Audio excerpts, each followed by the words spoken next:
বলছি দাদা, যেটা হচ্ছে সব থেকে বড় প্রশ্ন, বাংলাদেশে গেল, বাংলাদেশ থেকে চলে এলো, আর তার মাঝখানে শুভেন্দু অধিকারীর যে তেজস্বী কথাবার্তা, এতে কি হচ্ছে, মানে কোন জায়গায় যাচ্ছে আমাদের পুরো বিষয়টা? দেখুন, শুভেন্দু অধিকারীর কথাগুলো শুধুমাত্র বাংলার ক্ষেত্রেই সীমাবদ্ধ থাকছে। শুভেন্দু অধিকারীকে কেন্দ্রের যে বিজেপি নেতৃত্ব তারাও কোনো গুরুত্ব দিচ্ছেন না। তার কারণ কেন্দ্রীয় সরকার অর্থাৎ ভারত সরকারের একজন প্রতিনিধি বাংলাদেশে গেছেন, সেখানে গিয়ে বাংলাদেশে শান্তি ফিরিয়ে আনার জন্য ভারত সরকারের তরফ থেকে একটা উপযুক্ত পদক্ষেপ নেওয়ার জন্য আলোচনাতে বসেছেন। সেই আলোচনার মধ্যে আমরা আশা করতে পারি বাংলাদেশের পরিস্থিতি স্বাভাবিক হবে, শান্তি ফিরে আসবে। এটাই ভারতবাসী হিসেবে আমরা আশা করছি, বা আমরা এটা দাবি করেছিলাম ভারত সরকারের কাছে। সেই দাবি মতো ভারত সরকারের প্রতিনিধি, বিদেশ দপ্তরের প্রতিনিধি, তিনি গিয়ে আলোচনা করেছেন একটা পরিস্থিতি স্বাভাবিক করার জন্য। কিন্তু শুভেন্দু অধিকারী যেটা করছেন, সেই আগুনে ঘি ঢালার চেষ্টা করছেন। শুভেন্দু অধিকারী শুধুমাত্র রাজনীতি করার জন্য, শুধুমাত্র মানুষদেরকে বিভ্রান্ত করে যেভাবে ভুল বুঝিয়ে উত্তপ্ত করার চেষ্টা করছেন। উনি বারবার হুমকি দিচ্ছেন যে আমদানি রপ্তানি বন্ধ করে দেব, বাংলাদেশের সঙ্গে সম্পর্ক বন্ধ করে দেব, সীমান্ত লক করে দেব। এইসব কথাগুলোর কোনো আইনি, কোনো সাংবিধানিক বৈধতা, কোনো গ্রহণযোগ্যতা নেই। তার কারণ বাংলাদেশ এখনো পর্যন্ত আমাদের বন্ধু সম্পন্ন, বন্ধুভাবাপন্ন রাষ্ট্র। বাংলাদেশের সঙ্গে আমাদের এখনো পর্যন্ত আন্তর্জাতিক সুসম্পর্ক আছে, আন্তর্জাতিক আইন কানুন অনুযায়ী। সেই সম্পর্কটা আমরা আগামী দিনেও বইয়ে নিয়ে যেতে চাই। কিন্তু শুভেন্দুদের মতো বিষাক্ত মানুষগুলো, শুভেন্দুদের মতো এই গরু খাওয়া হিন্দুগুলো, আমি খুব ব্যর্থহীন ভাষায় বলছি, এই কথাটা আমি বলিনি, এই কথাটা এর আগেও কিছু সাংবাদিক চ্যানেলকে, সাংবাদিকদেরকে একজন আইনজীবী বলেছিলেন, ওই গরু খেকো ভুয়ো কলঙ্কিত হিন্দু শুভেন্দু অধিকারী, ওকে আমি হিন্দু বলেই মনে করি না। আমি হিন্দু বলে মানি শ্রী রামকৃষ্ণ পরমহংসদেবকে, আমি হিন্দু বলে মনে করি মা সারদা দেবীকে, চৈতন্য মহাপ্রভুকে, স্বামী বিবেকানন্দকে। আমি মনে করি ওনারা হিন্দু। ওনারা হিন্দুদের বৈশিষ্ট্য কি, হিন্দু সংজ্ঞা কি, কাকে হিন্দু বলবো, ওনারা দেখিয়ে দিয়ে গেছে সেগুলোকে। এই শুভেন্দুর মতো গরুকে হিন্দু, দিনের বেলা গরুর মাংস দিয়ে মাচ্ছামূল্য করে খাবো, আর রাত্রিবেলা বা তার পরের দিনকে গিয়ে গোমাতাকে রক্ষা করো মিছিল বের করবো, এই ভুয়ো কলঙ্কিত শুভেন্দু, ওই শুভেন্দুকে আগামী দিনে বাংলার মানুষ মুড়ি ঘন্ট বানিয়ে, আলুর দম বানিয়ে লুচি দিয়ে খেয়ে নেবে, যা পরিস্থিতি শুভেন্দু অধিকারী করছে। বিজেপি তো বুঝতে পারছে, তারপরও সেন্সার করছে না কেন শুভেন্দু অধিকারী? বিজেপি সবই বুঝতে পারছেন। বিজেপির কেন্দ্রীয় নেতৃত্ব নিজেরাও চাই যে বাংলাতে যেন কোনোভাবে বিজেপি না ভালো কিছু রেজাল্ট ফলাফল করতে পারে। তার কারণ মমতা বন্দ্যোপাধ্যায়ের সঙ্গে কেন্দ্রীয় বিজেপি নেতৃত্বের একটা বোঝাপড়া আছে। এই কথাটা যদি কেউ বলে যে আমি বুঝি না, তাহলে সে মানুষই নন। মমতা বন্দ্যোপাধ্যায়ের সঙ্গে নরেন্দ্র মোদীর, বিজেপির সঙ্গে তৃণমূলের খুব ভালো সুসম্পর্ক, বোঝাপড়া আছে। তার কারণ নরেন্দ্র মোদীরা চাই যে আমরা কেন্দ্রে ক্ষমতায় থাকবো, পশ্চিমবঙ্গে আমাদের কোনো ক্ষমতার প্রয়োজন নেই। ওই শুভেন্দুরা যেটা করছে করুক, ওদেরকে আমরা করতে দিই। কিন্তু আদতে যাতে তৃণমূল এই বাংলায় দীর্ঘদিন যাবত শাসন করতে পারে, সেই রাস্তাটাই কেন্দ্রের বিজেপি নেতৃত্ব আরো প্রশস্ত করে দিচ্ছে এই শুভেন্দুদের মতো নেতাগুলোকে দিয়ে। শুনলাম নাকি বিজেপির সাংগঠনিক সভা হয়েছে।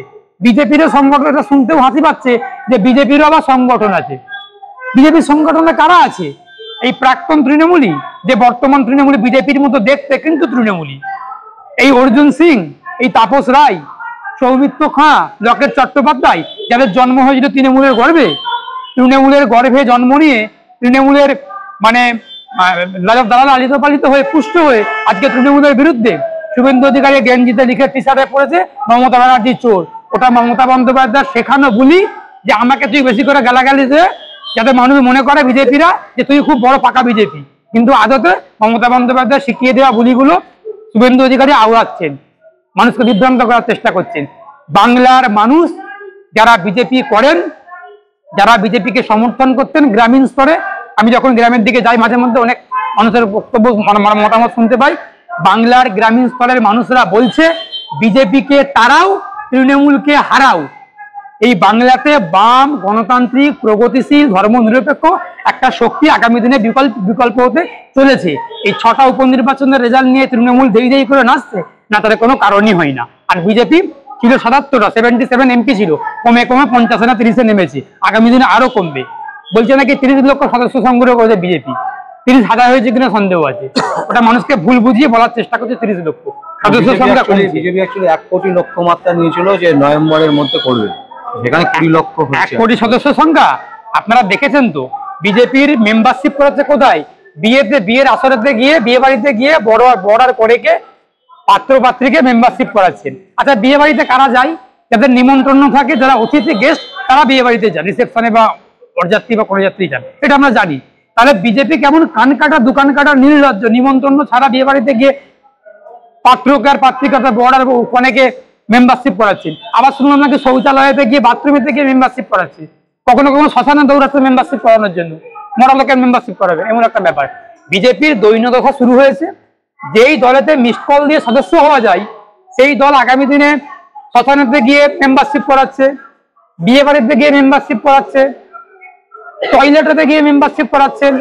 এইসবগুলো চলবে, সার্কাসদের দল, এই মিসড কল মারার দলে এগুলো হবে স্বাভাবিক। শুভেন্দু অধিকারী বলছে বামেদের কোনো অস্তিত্ব নেই, ওরা তো মানে বাই ইলেকশনে তো একেবারে ধরাশয়ী, কোনো পার্সেন্টেজেই ইয়ে করা যায় না, সেখানে দাঁড়িয়ে বামেদের কোনো অস্তিত্ব আছে কি নেই সেটা শুভেন্দু অধিকারীকে আপনারা গিয়ে প্রশ্ন করুন, বলুন যে শুভেন্দু অধিকারী যেন ওনার দাদা নরেন্দ্র মোদীকে যেন বলেন যে নির্বাচন, জাতীয় নির্বাচন কমিশনটা যেন বাংলার মানুষের স্বার্থ দেখে কাজ করেন, নিরপেক্ষভাবে কাজ করেন। নরেন্দ্র মোদীর নির্বাচন কমিশন যেন মমতা বন্দ্যোপাধ্যায়কে, অভিষেক বন্দ্যোপাধ্যায়কে সুবিধা পাইয়ে দেওয়ার জন্য যেন মমতা বন্দ্যোপাধ্যায় তৃণমূল কংগ্রেসের যেন কাজটা না করে, আর নরেন্দ্র মোদীর সেন্ট্রাল ফোর্স বিএসএফ বা যারা আছেন এখানে কেন্দ্রীয় বাহিনী যারা ভোট করাতে আসেন তারা যেন হাজারদুয়ারিতে না ঘুরে বেরিয়ে তারা যেন বাংলার মানুষের জন্য, তৃণমূলকে হারানোর জন্য বা যে মানুষ ভোট দেবেন মানুষ যাতে তার ভোটটা দিতে পারেন সেই জন্য তারা করার জন্য করতে পারে। এটা শুভেন্দু অধিকারীকে বলুন যেন নরেন্দ্র মোদীকে কেন্দ্রে যেন গিয়ে কথাটা বলেন, তখন বোঝা যাবে যে বামেরা আছে কি নেই। আমার শেষ প্রশ্ন যেটা হচ্ছে, বাংলাদেশের সাথে ভারতের কি সুসম্পর্ক হবে? বাংলাদেশের সঙ্গে ভারতবর্ষের সুসম্পর্ক অতীতেও ছিল, এখনো আছে, আগামী দিনেও থাকবে। এই কথাটা আমি অ্যাডভোকেট শেখ বাবুলাল হাইকোর্টে দাঁড়িয়ে বলছি। আমরা যেহেতু ভালো দিকেতে যাচ্ছে বা বাংলাদেশে শান্তি ফিরে আসছে আস্তে আস্তে, কিন্তু বিজেপি বা শুভেন্দুরা চান বাংলাদেশে হিন্দুরা নিপীড়িত হোক। তার কারণ বাংলাদেশে হিন্দুরা নিপীড়িত হলে এখানে বিজেপির লাভ।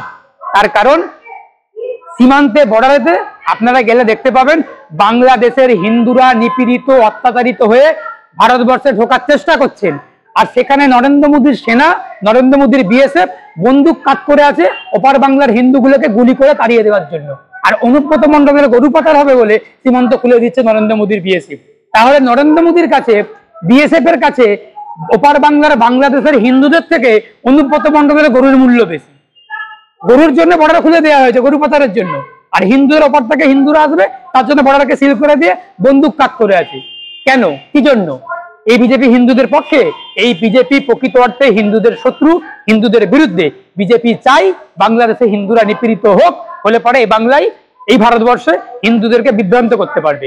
আমি বলি এপার বাংলার হিন্দুদের কাছে বিজেপি একটা মেসেজ দেওয়ার চেষ্টা করছে যে বিজেপি না থাকলে হিন্দুরা থাকবে না।